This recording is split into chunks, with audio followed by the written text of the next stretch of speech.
Did you happen to catch the webinar by Kathy Hackle and Brandon Kaplan about what generative AI means for your brand? Well, I did. And as part of the webinar, Brandon talked about a way to use AI for digital content production. I'll let you have a listen. Well, why can't you use generative AI to take that long form article, summarize it by GPT-3 or ChatGPT? So now you've got this really nice, clean summary that you can edit. Well, why don't you also translate that into 10 new languages and localize it, which you wouldn't have done to that long form article because you didn't have the human resources.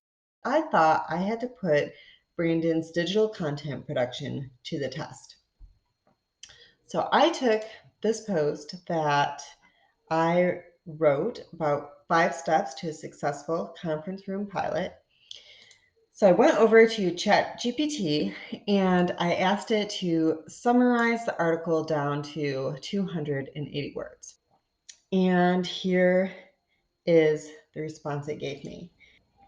I then went to Synthesia, where you can have a free AI video made. You get 200 characters, and there's a couple different styles you can pick. In Brandon's example, he asked ChatGPT to write the summary in a news anchor style. A successful CRP uses real data. Know who the attendees are and that they know the purpose of the event. Schedule the it at the right time. Ask prompting questions and don't forget to bring chocolate. And after it created a summary in English, I asked it to create the summary in Spanish.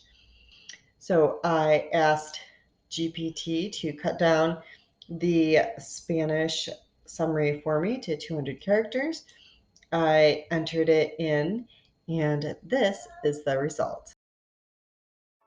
Los pilotos de sala de conferencias son una forma divertida y efectiva de proporcionar a los usuarios experiencia práctica con nuevos sistemas antes de que estén completamente desarrollados. What do you think? Should Lily create videos like this for all of her blog posts?